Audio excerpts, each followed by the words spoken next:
नमस्कार. आपण ऐकतोय श्री नवनाथ भक्तिसार. श्री गणेशाय नमः. ओम चैतन्य गोरक्षनाथाय नमः. आज आपला अध्याय चाललेला आहे 23वा. सोन्याची वीट छे सोन्याचा पर्वत. मच्छिंद्र, गोरक्ष आणि मीननाथ सौराष्ट्रातून पुढे दक्षिणेकडे निघाले. जाता जाता वाटेत त्यांना एक घनदाट अरण्य लागलं. त्यात रानटी प्राण्यांच्या गर्जना ऐकू येत होत्या. झाडीसुद्धा इतकी निबिड आणि घनदाट होती की भर दिवसासुद्धा त्यात अंधार होता. तिथे येताच आपल्या गोरक्षाची आणखीन परीक्षा पाहावी असा विचार करून मच्छिंद्रनाथ झोळी चाचपू लागला. मैनाकिनीने सोन्याची वीट दिली आहे हे मच्छिंद्रला केव्हाच ठाऊक झालं होतं. त्या अरण्यात आपलं धन कोणी चोरून तर नेणार नाही ना, असा भाव त्यांनी दाखवला आणि गोरक्षाला अगदी जवळ बोलावून तो म्हणाला, गोरक्षा, अरे फार दाट रान आहे रे पुढे. मला तर आत शिरण्याची सुद्धा भीती वाटते. चोर येतील. पहा पुढे जाऊन तपास कर बरं जरा. गोरक्ष त्याला म्हणाला, भिण्याचं काहीही कारण नाही आहे, पण मनात मात्र विचार करू लागला की माझ्या गुरुला भय का वाटतं आहे. काहीतरी धन त्यांच्याजवळ असणार, दुसरं काय. तो उघड काहीच बोलला नाही आणि तिघेही अरण्यात शिरले. मच्छिंद्रनाथ घाबरट स्वरात काही ना काही विचारतच होता, पण गोरक्ष काहीही बोलला नाही, मौनच राहिला. पुष्कळ पुढे गेल्यावर एका ठिकाणी पाण्याचा तलाव दिसला. तेव्हा मच्छिंद्र म्हणाला, अरे गोरक्षा, माझी झोळी घेऊन पुढे जा. मीननाथाला पण ने, मी जरा दुसऱ्या दिशेत जाऊन येतोय. गोरक्षांनी झोळी घेतली, खांद्यावरून ताखेत घातली. मीननाथाला खांद्यावर घेतलं आणि तो तलावाकडे निघाला. मच्छिंद्रनाथ लगेच एका बाजूस वळून दिसेनासा झाला. गोरक्षाला झोळी जड लागली. त्याला संशय आला. त्याने झोळीत हात घातला. हाताला एक वीट लागली आणि बाहेर काढून पाहतो तो ती सोन्याची वीट. त्याने ती दाट उंच गवतात तत्काळ फेकून दिली आणि तेवढाच एक दगड झोळीत ठेवून दिला आणि मनाशी म्हटलं, व्यर्थ भय घेतले माझ्या गुरुजींनी, हवंय कशाला हे सोनं. असं म्हणून त्यांनी मीननाथाला घेऊन पुढचा मार्ग धरला. तो एक कोसभर गेला तो त्या ठिकाणी मच्छिंद्रनाथ आला. त्याला गोरक्ष काही दिसला नाही. तेव्हा लगबगीने त्याला गाठण्यासाठी तो पुढे चालला. पुष्कळ पुढे गेल्यावर गोरक्षांनी जेव्हा मागे बघितलं तेव्हा त्याला मच्छिंद्रनाथ दुरून येताना दिसला. आपण जरा थांबावं असा विचार करून गोरक्षाने मीननाथाला खाली उतरवलं.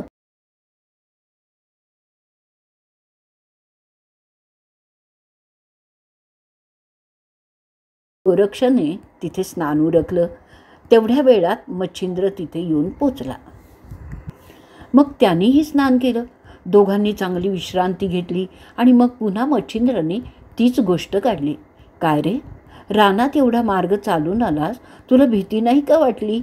गोरक्षांनी ओळखलं की मच्छिंद्राचं मन त्या सोन्याच्या विटात अडकलेलं आहे. तो जरा वेळ काही बोललाच नाही आणि मग म्हणाला, गुरुजी, आता कसली आली भीती. भीतीचं कारण होतं ते केव्हाच मागे पडलं. आता मच्छिंद्र मनात उमजला की गोरक्षनाथाला सोन्याची वीट सापडली असावी म्हणूनच असं बोलतोय. पण तो उघड काहीच बोलला नाही. मनात मात्र तळमळ वाढली. पण गोरक्ष काहीच बोलला नाही. त्यांनी आपली झोळी उचलली. मच्छिंद्राजवळ त्याची झोळी दिली. त्यांनी आपली झोळी चाचपून पाहिली. जड असं काहीतरी लागलं आणि हात घालून पाहिलं तर तो काय, एक दगड मात्र त्याच्या हाती आला.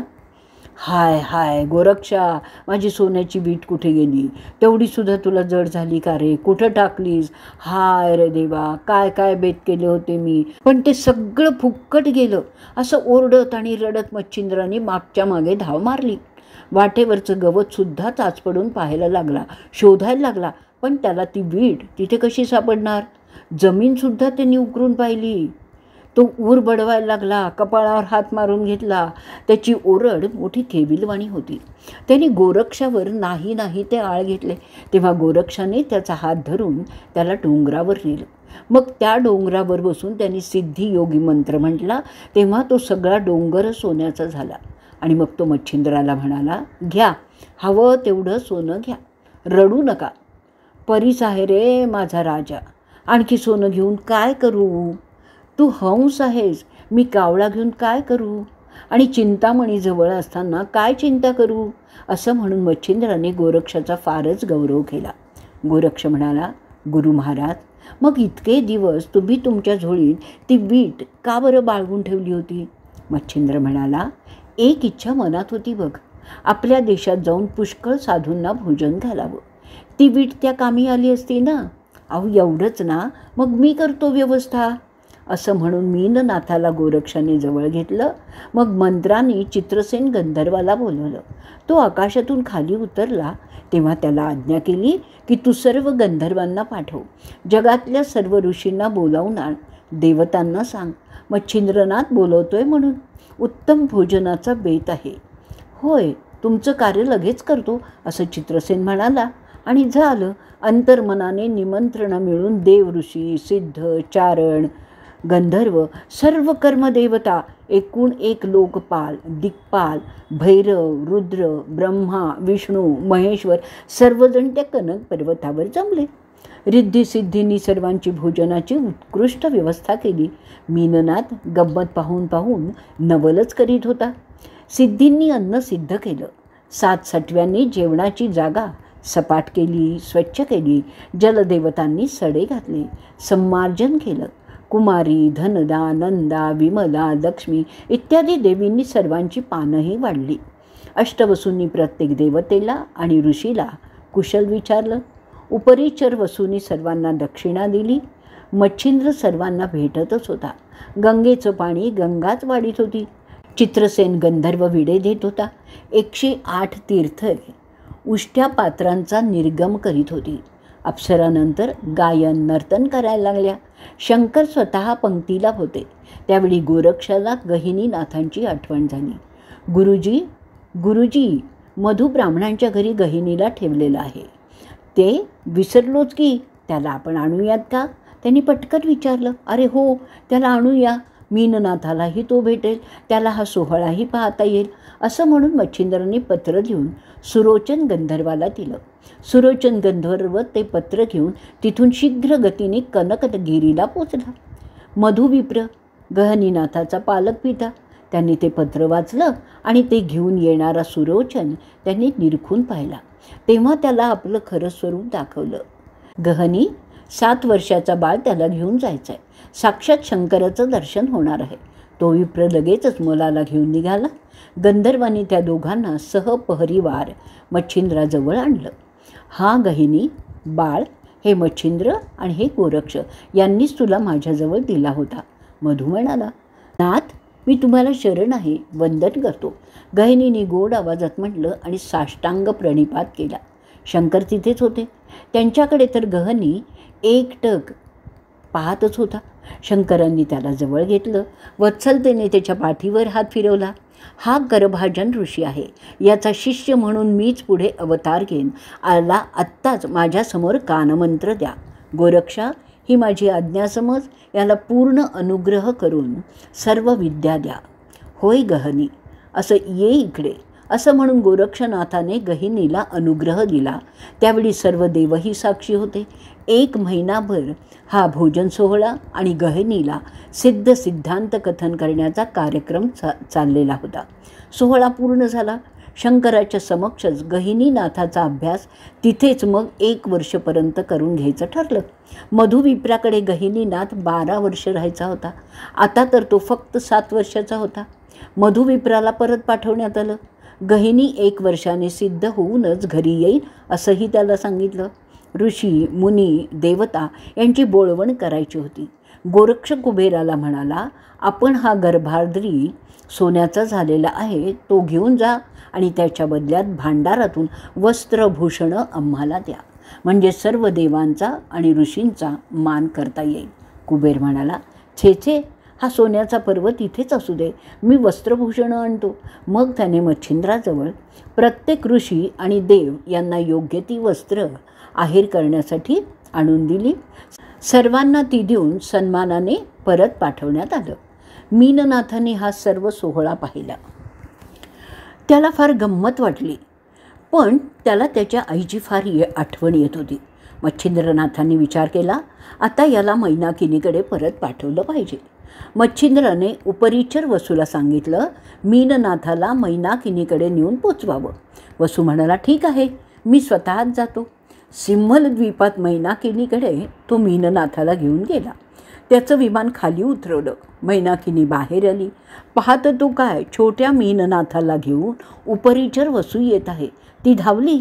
मीननाथ पण आई मी आलो अशी हाक देऊन धावत धावत आला आणि आईला बिलगला. उपरिचर वसू त्या दोघांची भेट पाहून आनंदित झाला. पण मैनाकिनी बाळाला कुरवाळीत आणि त्याचे मुके घेत रडायला लागली. हे काय, याचे बाबा कुठे आहेत? तिने अधीऱ्या आवाजात विचारलं. उपरिचर वसू म्हणाला, मैने, त्याची आणि तुझी भेट पुढे नक्की होईल, तू चिंता करू नकोस. मीननाथाला त्याच्या आईच्या स्वाधीन करून अशा रीतीने उपरिचर वसू तिचं सांत्वन करून पुन्हा अंतरिक्षात गेला. त्या गर्भार्द्री पर्वताला कुबेराने मग अदृश्य केलं.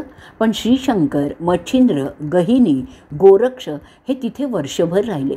गहिनीचा योगाभ्यास पूर्ण झाल्यावर त्यालाही मधुविप्राकडे पाठवण्यात आलं.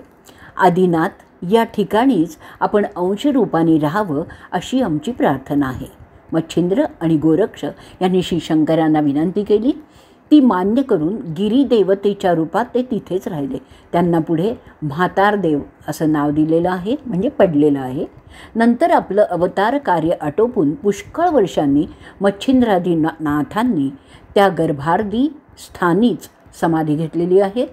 तिथे मच्छिंद्र, जालंधर, कानिफ, गहिनी यांनी शके 1000 यावर्षी समाधी घेतली. पण नाथांना अंतर्ज्ञानांनी माहिती होतं की पुढे यवनांचं राज्य येणार आहे, म्हणून त्यांनी समाधीचा आकार कबरींसारखेच करून घेतले. पुढे औरंगजेब बादशहा तिथे आला. त्यांनी चौकशी केलीच, या कबरी कोणाच्या आहेत? मग त्याला सांगण्यात आलं, फार वर्षापूर्वी तुमच्या पूर्वजांच्या वेळी थोर थोर पीर इथे होते, त्यांच्या त्या आहेत. त्यांची नावं मात्र लोकांनी विचित्र ठेवली होती. एक कानिफ, एक गहनी, एक मच्छिंद्र, तर एक जालंधर आणि तिकडे कलबुर्गीला आणखीन एक बाबा होता. मग औरंगजेबाने त्या कबरी काही उखडल्या नाहीत. त्यांची नावं मात्र त्यांनी बदलली. मच्छिंद्राचं नाव मायाबा, कानिफाचं कान्होबा, जालंधरचं जानपीर आणि गैनी म्हणजे गहिनीचं गैबी असं नाव त्यांनी ठेवलं. कलबुर्गीचा बाबा म्हणजे पण चैतन्य बाबा होते. त्यांचं नाव राजबाक्षर असं ठेवलं. त्यांनी अनेक समाधींची नावं अशी बदलली आणि तिथे यवन पुजारी देखील नेमले. राज्य बदललं तरी समाध्या नष्ट होऊ नयेत हाच दूरदर्शीपणा त्या नाथांच्या जवळ होता. पण ह्या गोष्टी फार पुढच्या आहेत. गर्भार्द्री पर्वतावरून सर्व देव गेले. मग वर्षभराने गोरक्ष आणि मच्छिंद्र तिथून निघाले. त्यांची कथा आपण पुढे घेणार आहोत. त्या पर्वताच्या रक्षणासाठी 7 ठेवूनच गोरक्ष आणि मच्छिंद्र तिथून निघून गेले. याची फलश्रुती या अध्यायाची अशी आहे, या अध्यायाच्या पठणाने घरात भरपूर संपत्ती राहील. आजचा हा 23वा अध्याय आपण इथे समाप्त करणार आहोत. श्री गुरुदेव दत्त.